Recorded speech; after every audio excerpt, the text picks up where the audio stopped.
Hi. ஒரு வழியாக இப்போ எல்லோரும் ரொம்ப சந்தோஷமாக இருக்காங்க மைவித்ரி ஆர்ட்ஸ் மெம்பர்ஸ் எல்லாம். ஆனால் இன்னொன்று தெரிஞ்சுக்கோங்க, நீங்கள் மட்டும் சந்தோஷமாக இல்லை, மைவித்ரி ஆர்ட்ஸுக்கு எதிராக இருக்கிறவங்களும் ரொம்ப சந்தோஷமாக இருக்காங்க. பொதுவாக மைவித்ரி ஆர்ட்ஸ் மெம்பர்ஸ் தான் ரொம்ப சந்தோஷமாக இருப்பாங்க. அப்பாடா எம்டி வெளில வந்துட்டார், நமக்கு எந்த பிரச்சனையும் இல்லை, நம்ம பணம் இனிமேல் போட ஆரம்பிச்சிருவார், பிரச்சனையே இல்லைப்பா, நம்ம தான் இனிமேல் நாம தான் அப்படின்ற மாதிரி அவன் நினச்சிக்கிட்டு இருந்தாங்க. எதிராளியும் இப்போ ரொம்ப சந்தோஷத்தில் இருக்காங்க. நம்ம நினச்ச மாதிரி அவர் வெளில வந்துட்டார், இனி அவர் பணம் போடுறேன்னு எப்படி இழுத்தடிக்க போகிறாரு, அதை பார்த்து எல்லோரும் எப்படியெல்லாம் கதற போகிறாங்க. அதுக்கப்புறம் தான் அவங்களுக்கு உண்மையான நிலவரமே தெரிய போகுது. மெம்பர்ஸ்க்கு நமக்கு பணம் வரவே வாய்ப்பு இல்லை, இவ்வளோ நாளாக ஏமாந்துட்டு உட்காந்துருக்கோம் அப்படின்றது இனிமேல் தான் அவங்களுக்கு புரிய போகுன்னு எதிராளியும் சொல்லிக்கிட்டு இருக்காங்க. ஆனால் இவ்வளோ பெரிய கம்பெனியில் கொடுமை மைவித்ரி ஆர்ட்ஸ் மக்களுக்கு தான் நடந்திருக்கு. என்னன்னு பார்த்தீங்கன்னா, அவர் உள்ளே போயிட்டார். மற்ற டேரக்டர் யாருக்குமே தெரியாது. அவங்க என்ன பண்ணுறாங்க, எங்கே இருக்காங்க யாருக்கும் தெரியாது. ஏதாவது ஒரு சின்ன அப்டேட் வேணும், ஐயா என்னையா நடந்துக்கிட்டு இருக்கு சொல்கிறதுக்கு யாருமே இல்லை. இப்படி பெரிய கம்பெனிலாம் பார்த்தீங்கன்னா அங்கே 1008 வக்கீல்ஸ் இருப்பாங்க, பக்காவாக இருக்கும், எல்லாமே பக்காவாக நடக்கும். ஆனால் அதுதான் இந்த பெரிய கம்பெனிக்கும் ஒன்றும் இல்லாத கம்பெனி ஓடி போகிற கம்பெனிக்கும் ஷெல் கம்பெனிக்கும் உள்ள டிஃப்ரென்ஸு. ஷெல் கம்பெனியில் அப்படி ஒரு கம்பெனி இருக்கானே மக்களுக்கு தெரியாது, அந்த மாதிரி லெவலில் வச்சுருப்பாங்க. போனால் ஆஃபீஸுக்கு போனால் எவனும் இல்லை. ஆஃபீஸ் மூலம் இருந்தால் தானே, ஜோனல் ஆஃபீஸே இல்லையே, அப்புறம் அங்கேருந்து அப்புறம் என்னத்தை டேட்டாவை கேட்குறது. இது நீங்கள் பெரிய கம்பெனிலாம் போனீங்கன்னா எல்லாமே பக்காவாக இருக்கும். ஒரு ரிசப்ஷனிஸ்ட் இருப்பாங்க, அவங்கள்ட்ட போய் கேட்கலாம். ஹெட் ஆஃபீஸ் இருக்கும், ஹெட் ஆஃபீஸில் போய் அவங்களுக்கான தகவலை தெரிஞ்சுக்கலாம். அவங்களுக்குன்னு தனியாக ஒரு டீம் வக்கீல் வச்சுருப்பாங்க, லாயர்ஸ் வச்சுருப்பாங்க, அவங்க போய் இது பண்ணுவாங்க. ஒருத்தர் அரெஸ்ட் ஆனாலும் அடுத்த டேரக்டர்ஸ் எல்லாம் இருப்பாங்க, அவங்கெல்லாம் அடுத்து பேட்டி கொடுப்பாங்க. இந்த இது போயிட்டுருக்கு, இது நடந்துக்கிட்டு இருக்குது, உங்களுக்கு எந்த பிரச்சனையும் இல்லை, ப்ராசஸில் பக்காவாக நாங்கள் வெளில வந்துட்டு நம்ம திரும்பவும் நம்ம கம்பெனியை எப்பொழுதும் போல் ரன் ஆகும், நமக்கு எந்த பிரச்சனையும் வராதுன்னு சொல்லுவாங்க. இங்கே தான் எல்லா மைவித்ரி ஆர்ட்ஸ் மெம்பர்ஸில் அனாதையாவில் இருந்தாங்க. அவங்களுக்கு தந்தையாருன்னே தெரியாத அளவுக்கு ஆக்கி விட்டாங்க, அனாதை பிள்ளைகளாகவே ஆக்கி விட்டாங்க. இப்போ தான் அவங்களுக்கு ஓரளவுக்கு உசூர் வந்திருக்கு, நம்ம இல்லை இனிமேலாச்சும் நம்ம வந்துடும் அப்படின்னு. கார்த்திக் பிள்ளையை பிடிச்சி கிளின்னு கிழிச்சிருந்தாங்க நிறைய பேர். அவர் வீடியோ பார்த்தா கிளின்னு கிழிச்சிருந்தாங்க. உன்னைய நம்பி நாங்கள் ஏமாந்ததாண்டா மிச்சம் அப்படின்னு. ஆனால் அவர் வெளியே வரப்போகிறாரு அப்படின்ற நியூஸை அவர் மட்டும் தான் கொடுத்தாருன்னு நினைக்கிறேன். அவர் கரெக்டாக அந்த டயத்தில் லாயரோட பேசி அவங்க என்ன நடந்துக்கிட்டு இருக்குன்னு கரெக்டாக அவர் அப்டேட் கொடுத்த உடனே இப்போ அவரை போய் பார்த்தா, அவரோட கமெண்ட்ஸில் போய் பார்த்தா, எங்கள் தெய்வமே நீங்கள் தான், உங்களால் தான் எங்களுக்கு இது வந்திருக்கு, நாங்கள் மைவித்ரி ஆர்ட்ஸ் மெம்பர்ஸ் எல்லாம் உங்களுக்கு அடி பண்ணிக்கிறோம், நீங்கள் நான் நல்லா இருக்கணும், 100 வருஷம் வாழணும், உங்கள் குடும்பமே நல்லா இருக்கணும் அப்படின்லாம் வாழ்த்துறாங்க. அதுக்கு கொஞ்ச நாளைக்கு முன்னாடி அவர் கிளின்னு கிழிச்சிருந்தாங்க. ஆனால் உண்மையான ரீசன் என்னென்னா, கார்த்திக் பிள்ளைக்கு இதுக்கு சம்மந்தமே இல்லை. கார்த்திக் பிள்ளை என்ன சொல்லிக்கிட்டு இருக்காப்புலன்னா, ஆகஸ்ட் 15 அவரோட பழைய வீடியோலாம் பார்த்துக்கிட்டு இருக்கேன். ஆகஸ்ட் 15 கண்டிப்பாக சுதந்திர தின அன்னைக்கு நம்மளோட மைவித்ரி ஆர்ட்ஸ் டைரக்டர் நம்மளோட இருப்பார், நம்மளோட தான் சுதந்திர தினவிழாவே கொண்டாடுவார் அப்படின்னாரு. அது சொல்லியே பல மாதம் ஆகிப்போச்சு. ஆகஸ்ட் செப்டம்பர் முடிஞ்சு அக்டோபரே வந்துருச்சு. அவர் சொன்னது ஒன்று கூட நடக்கலை.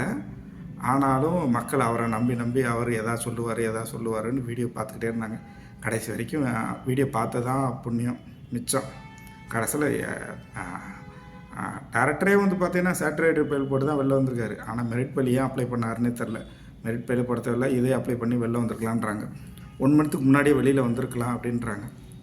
ஆனால் அப்ளை பண்ணலை, மெதுவாக தான் அப்ளை பண்ணுவேன் அப்படின்னு சொல்லி அப்ளை பண்ணியிருக்காரு. இன்னமும் இந்த குருஜி மகானை காணா, எங்கே ஓடி ஒழிஞ்சிக்கிட்டாரே தெரில. A2 அக்யூஸ்டாக சேர்த்துக்கிறதா கேள்விப்பட்டேன். அவர் தான் அடுத்த பெயிலுக்கு அப்ளை பண்ணுவார். ஐயா அவரை விட்டுட்டீங்க, இன்னும் அதே மாதிரி எங்களையும் விட்டுருங்கன்னு சொல்லி இன்னும் எல்லா டேரக்டரும் கேட்பாங்க, ஐயா எங்களை விட்டுருங்கய்யா அப்படின்னு. உங்கள் மைவித்ரி ஆர்ட்ஸ் எம்டி வெளில வந்துட்டார். ஆனால் இது வரைக்கும் வந்ததுக்கப்புறம் கூட அந்த எம்டி சேனலில் இந்த மாதிரி அவர் வெளில வந்துட்டார் அப்படின்னு கூட ஒரு நியூஸ் கூட அப்டேட் பண்ணல. அதுக்கு முன்னாடியே அப்டேட் பண்ணல. மைவித்ரி update.comனு ஒரு வெப்சைட் வச்சுருக்காங்க. அது எதுக்கு வச்சுருக்காங்கன்னு யாருக்குமே தெரில. ஒரு அப்டேட்டும் இல்லை. அது 2 வாரம் 3 வாரத்துக்கு மேலே புதுசாக தொடங்கின ஒரு வெப்சைட்டு, அதுலேயும் இல்லை. இப்போ அவர் வெளியில் வந்துட்டார், அப்பவும் ஒரு அப்டேட்டும் இல்லை, சும்மாவே தான் அது இருக்குது. இனி ஜோனல் ஆஃபீஸ் எதுக்கு வச்சுருக்கான்னு தெரில. ஜோனல் ஆஃபீஸ் எப்போ திறப்பான்னு தெரில. திறக்க வாய்ப்பு இல்லை. ஏன்னா கம்பெனி ஓனரே எதுவும் பேசாமல் எங்கேருந்து ஜோனல் ஆஃபீஸ் திறக்கிறது. ஸோ மக்கள் எப்பொழுதும் போல் யூடியூப்பை பார்த்துக்கிட்டு இருக்க வேண்டியதுதான். யூடியூப்பை பார்த்து அடுத்தவங்க வேறு எதாவது சொல்லுவாங்களா, இவங்க என்ன சொல்லுவாங்க, அவங்க என்ன சொல்லுவாங்க, எப்போ எதாவது பேசுவாரா, திரும்பவும் நீங்கள் யூடியூப் சேனலில் பார்த்துக்கிட்டு இருக்க வேண்டியதான். மெய்வித் ஆட்ஸ் எம்டி ஃபாரம் உட்காந்து பார்த்துட்டு இருக்க வேண்டியதான்.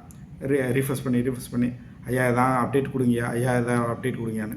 ஆனால் ஒரு அப்டேட்டும் கொடுக்க முடியாது. ஏன்னா அவரை நிபந்தனை ஜாமீனில் தான் வெளியே விட்டுருக்காங்க.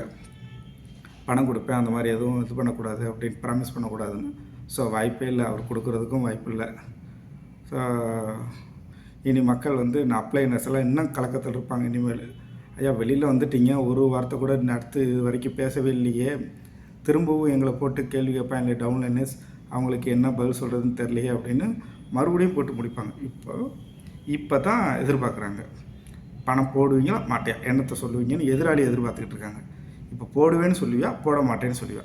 போடுவேன்னு சொன்னால் யாராக்கெல்லாம் பணம் போட போகிறேன், போடலைன்னு சொன்னால் சும்மா விட்டுருவாங்களா மெம்பர்ஸ் எல்லாம். அத்தனை பேர் கேஸ் கொடுக்க மட்டும் இல்லை, அடிக்கவே ஓடுவாங்க, எங்களை இவ்வளோ நாளாக ஏமாத்திருக்கியே அப்படின்னு.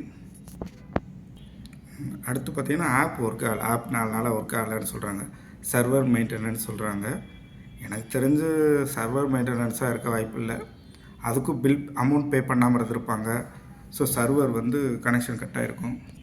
சர்வர் பார்த்திங்கன்னா உங்களுக்கு டிபி வந்து எங்கேயாச்சும் வேர்ட்பஸ் MySQL SQL இல்லை ஆர்க்கிள் ஏதாச்சும் ஒன்று வாங்கியிருக்கணும். அது வந்து ஒரு டைமிங் தான், இவ்வளோ நாளைக்கு 1 இயர்க்கு இல்லை 6 மந்த்ஸ்க்கு இல்லை இத்தனை ஜிபி அந்த மாதிரி எதாவது பேமெண்ட் பண்ணி தான் வாங்கியிருக்கணும். அதுக்கு பேமெண்ட் பண்ணாமல் விட்டுருந்தோம்னா அதுக்கப்புறம் வந்து சர்வர் அந்த சைட்லேருந்து பிரச்சனை வரும். அதுதான் வரும். ஆப்பில் பிரச்சனை பெருசாக வராது, ஆப்பில் வராது.